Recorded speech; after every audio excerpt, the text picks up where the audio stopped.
En face. Il n'y a pas de caméra. Il n'y a pas de caméra, alors on y va. Donc face ouverte, ici, je passe en dessous.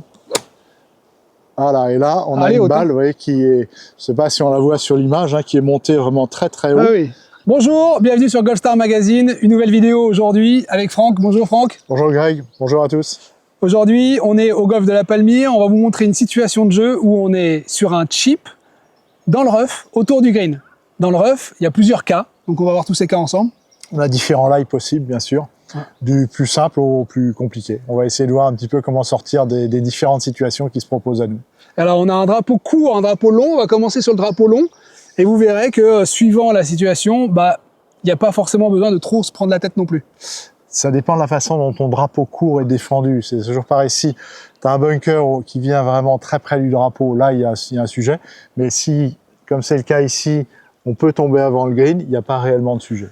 Voilà, donc on va vous expliquer tout ça. C'est parti, première situation. C'est toujours le lie qui va conditionner la façon dont on va s'organiser. On va aller du plus simple au plus exigeant. Le plus simple, c'est celui que j'appelle le lie pâquerette. C'est-à-dire que tu imagines une pâquerette, la balle s'est posée dessus, ça arrive, la balle est vraiment ici parfaitement placée, je peux pas arriver mieux, j'ai de l'air sous la balle, j'ai pas d'herbe qui vient s'interposer entre la balle et la face. Le seul danger de ce coup, c'est qu'il faut imaginer, si mon point c'est la balle, qu'on a de l'air entre le bas de la balle et le sol, et le danger serait de passer sous la balle, auquel cas je vais au mieux avoir un contact avec le haut de la face, la balle n'avancera pas du tout. Donc c'est un chip parfaitement classique, pour le coup on s'occupe pas du rough, il y a juste un point. Quand vous faites vos coups d'essai, veillez à bien calibrer la hauteur de votre club. Vous voyez, je veille sur le coup d'essai à venir coucher le haut de l'herbe et surtout pas ici à venir chercher le bas de l'herbe. Auquel cas, si je réalise ce coup-là sur ma balle, je vais passer dessous. Une fois que j'ai calibré la hauteur sur les coups d'essai, ici, et que la vitesse de mon club me semble être en relation avec ce que j'ai imaginé comme étant un coup idéal. Là, on a une petite cassure devant le green. Je vais essayer de tomber dans le début de la montée pour que la balle se freine un petit peu, puis roule vers le drapeau. La technique, c'est celle du chipping qu'on avait pu voir précédemment. On n'a rien de plus, donc très près de la balle. Ici, avant tout, un swing de balancier de bras assez linéaire. Et encore une fois, c'est la qualité du coup d'essai qui va déterminer la qualité du coup. Quand sur mon coup d'essai, je me dis, OK, là j'ai la bonne hauteur, j'ai la bonne vitesse, je me place à l'adresse, je regarde mon point de chute et je me contente juste de faire reproduire ici. Et donc là, sur ce coup-là, tu as un 56 degrés? Oui, pardon, on n'a pas parlé du matériel. Le sandwich de base est le plus simple à utiliser. C'est ce que j'utilise là, 56, et le rebond est à 12. Sur le lie qu'on rencontre nous en France, moi je vous conseille, alors 56 c'est le meilleur compromis, hauteur de balle, facilité de contact. Si j'ai ici plus que 56 degrés d'ouverture, imaginons 60 voire 64, la hauteur existante entre le bas et le haut du club est tellement faible que le danger, c'est de passer sous la balle ou alors de venir topper ma balle. Voilà. Donc le 56, c'est un bon compromis. Et par rapport à la nature du sol, par rapport au type de bunker qu'on rencontre, entre 10 et 12 degrés sur le rebond, ceci a plus. C'est ça, si on était par exemple sur un links en Écosse, on jouerait peut-être des bounces un peu plus faibles. Si on a un lie très ras, ou alors si vous jouez sur un parcours où autour du green c'est pas arrosé, donc un sol très ras, ça peut être intéressant d'avoir un 6, un 8 degrés. Voilà. Mais sur des lies comme on rencontre en France la plupart du temps, 10 à 12 degrés, c'est le rebond idéal. Voilà. Donc ça, c'était pour le premier coup. Donc on avait quelque chose d'assez simple, le chip, donc pied serré, point un peu à gauche, une mécanique assez linéaire, simple, et on valide la hauteur pour que le coup soit régulier. Mais si par exemple j'ai, donc il y a 3 hauteurs, imaginons, il y a la balle pâquerette, la balle un poil enfoncé et la balle très enfoncée. Voilà notre balle légèrement enfoncée. Ici, je ne sais pas si ça se voit bien sur l'image, mais on a une balle qui est légèrement enfoncée et en même temps, je vois bien qu'il y a encore un petit peu d'air entre le bas de la balle et le sol, ici c'est du sable à la palmyre, donc c'est pas encore un lie trop exigeant, mais je me rends bien compte que l'herbe qui est à droite de la balle va nécessairement s'interposer entre le club et la face au moment du contact. On ne peut pas éviter l'herbe, donc il faut jouer avec l'herbe. On va utiliser exactement la même technique, simplement il va falloir évaluer la perte de vitesse que représente l'herbe qui va s'interposer entre la face et la balle et compenser. Si j'estime, là on a un chip, on doit voler 8-9 mètres pour rouler 8-9 mètres. Si j'estime que cette herbe va me faire perdre 4 mètres, et ben je vais mettre 4 mètres de vitesse en plus. Avec attention, le fait que le cas se présente pas trop aujourd'hui, parce que tout est mouillé, hein. Il a plu ce matin, donc l'herbe est mouillée, mais l'herbe qui va venir s'interposer entre la balle et la face va réduire le backspin, donc j'aurai une balle un peu plus basse et qui va rouler un petit peu plus. Donc il faut s'attendre à un roulement plus important. Moi, j'ai des jeunes avec qui je jouais quand j'étais en équipe, qui se disaient balle haute, je la joue d'une certaine manière, intermédiaire, donc pas basse, hein, intermédiaire, j'aurai plus de roule, donc pour moi c'est à peu près la même intention. Là, on est toujours sur un chip de base qu'on peut qualifier d'intermédiaire. Là, il faut juste s'attendre à perte de vitesse liée au fait que l'herbe va s'interposer entre la face et la balle, un peu moins de spin lié au fait que les stries ne vont pas réussir à accrocher la balle. Donc il y aura plus de release. Une balle qui va plus rouler. Ouais, c'est ça. Tout à fait. Ouais. Mais là, voilà, une fois que j'ai, à travers toujours le coup d'essai, hein, qui est absolument fondamental, estimé la perte de vitesse, compensé en mettant un petit peu plus de vitesse donc à cette tête de club. Même principe, mon coup d'essai m'a permis de ressentir ce que je voulais faire. Je visualise mon point de chute, j'adresse et je reproduis ici le coup d'essai. Voilà. Donc là, vous voyez que j'ai sous-estimé la perte de vitesse liée au rough qui s'est interposé entre la balle et la face. Mon coup est correct, mais elle est courte. Elle est courte, voilà. Après, c'était un peu plus. À vous de vous entraîner, ça reste le maître mot. Voilà. Dernière situation. Ouais, une balle. Donc là, si on est dans une balle très enfoncée, qu'est-ce qui va se passer au niveau de l'impact et quelles sont les clés pour moi pour m'en sortir? Là, j'ai la balle qui est bien enfoncée ici. Là, j'ai tapé dessus, donc pour m'assurer qu'elle est bien enfoncée et que je suis bien en contact avec le sol. Là, on a pas mal d'herbe qui vient s'interposer entre la balle et le sol. On peut plus du tout passer dessous. Deux options s'offrent à moi. Le coup punché, chip punché. Alors, c'est assez délicat parce qu'on va arriver très verticalement et en même temps, on veut maîtriser une balle qui va sortir assez vite du club. Mais ça reste ce qu'il y a de plus sécure en termes de résultats moyens. Et deuxième possibilité, je considère le sol comme du bunker. Je vais ouvrir la face et je vais volontairement toucher le sol avant la balle pour venir passer dessous. Donc sur l'organisation du coup punché, j'ai la balle autant à droite que le rough est haut. Donc là, le rough est raisonnablement haut, donc une balle qui va être ici à l'extérieur du pied droit va suffire.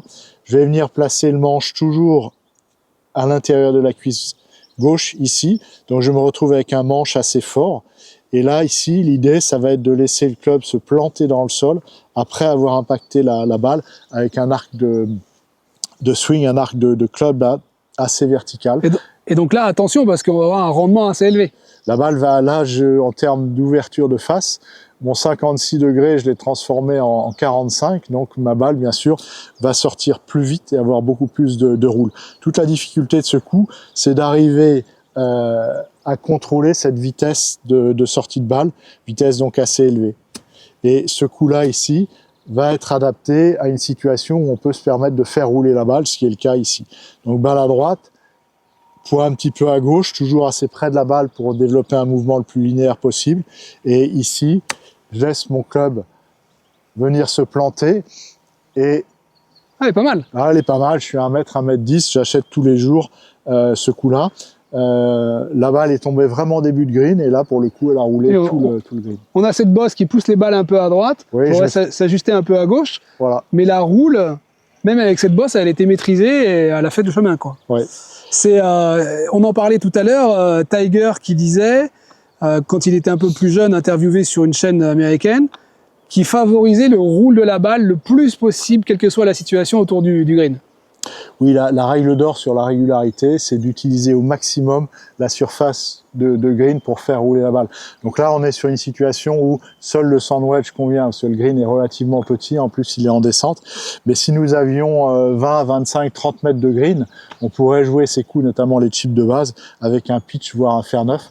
À vous d'expérimenter, mais vous verrez que plus vous jouez avec un club fermé et plus régulier est le résultat moyen que vous obtenez. On a rarement une catastrophe avec un fer neuf roulé autour du green, alors que le sand wedge, si on fait une tranche ou une gratte, ça peut vite être cata. Tout à l'heure, tu m'as fait une petite démo avant qu'on allume la caméra. Tu m'as montré donc cette même balle enfoncée en mode bunker, assez haute. Le résultat tout à l'heure était extraordinaire puisque elle s'est arrêtée à 1 mètre avant le drapeau, puis elle s'est arrêtée net. Donc comme quoi on peut vraiment faire des balles levées dans le rough comme ça. Voilà. Alors c'est un coup que l'on voit énormément jouer à la télé parce que pour rendre le jeu plus difficile, le petit jeu est compliqué pour les pros de façon très simple. Il laisse 1 mètre, 2 mètres, parfois 3 mètres de tour de green et après on est dans le rough. Donc ça veut dire que les joueurs, quand ils ratent le green et le tour de green, ils se retrouvent tout de suite dans le rough et après ils se retrouvent avec cette balle enfoncée. En les voyant faire des grands swings autour du green, en fait ils jouent ce coup-là. Ils considèrent le rough comme du bunker et ils vont venir toucher volontairement avant. Donc là c'est l'organisation du bunker ici. J'ai ma balle au talon gauche, la face ouverte par un manche assez bas ici comme ça. Et donc je vais me retrouver assez loin de la balle, assez bas ici, face bien ouverte, un swing assez ample. Et là, l'idée, ça va être de venir faire passer le club sous la balle. Le danger de ce coup-là, c'est qu'on n'arrive pas toujours à évaluer la résistance du sol. Imaginons que le sable là, soit mouillé, il soit au contraire en dessous un petit peu sec. Vous êtes sur de la terre, pareil, c'est relativement souple ou pas souple, on n'arrive pas toujours à le voir. Et c'est là qu'il y a une vraie prise de risque. On peut avoir la surprise de voir le club rebondir en touchant le sol avant bien plus vite, bien plus haut, bien plus fort que prévu. Et ça se transforme Et faire une tranche. Ouais, ça c'est le danger de ce coup-là. Donc ce coup-là, je vous conseille de le faire quand vous avez le droit de rater. Vous avez le droit de rater quand vous êtes en match play et que vous êtes un peu dos au mur. Donc, si jamais je rate, je perds le point. Mais si j'essaye pas, de toute façon, je perds aussi le point. Ou alors en Stableford, je sais qu'il faut, pour marquer 1 point, qu'il me faut faire chip putt, prendre ce risque. Donc là, ça vaut la peine. On a maintenant la formule un peu en Strockford. On s'arrête à 9. Différentes formules. À un moment, on arrête le compte. À partir du moment où vous ne risquez pas plus que le trou à tenter la situation, essayez cette situation-là. Donc, balle à gauche, ici, face bien ouverte.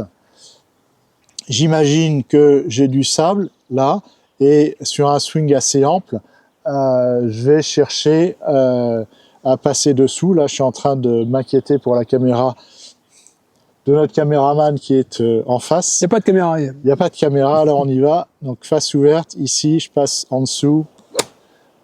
Voilà, et là, on a une balle, vous voyez, qui est, je sais pas si on la voit sur l'image, qui est montée vraiment très très haut. Ah oui. Bon, elle est correcte, elle est à 3 mètres. Et là, tu t'es arrêté, au niveau du drapeau, parce que bon, on discute, là, tu as mis beaucoup d'intensité, et elle a roulé 1 mètre. Et là, elle s'est bloquée comme une sortie de bunker. Et on peut voir ici le divot qui ressemble à la trace qu'on fait dans le sable. Et vous voyez, même à l'entraînement, vous faites un divot, replacez votre divot. Le jardinier, il fait le même travail, que ce soit sur le parcours ou à côté du parcours dans les zones de petits jeux. On replace le divot. On essaie de la faire sur le drapeau court. On se met un poil plus à gauche peut-être. Donc là, on a donc une nouvelle situation de jeu. On s'est mis sur le drapeau un peu plus court, le drapeau numéro 2.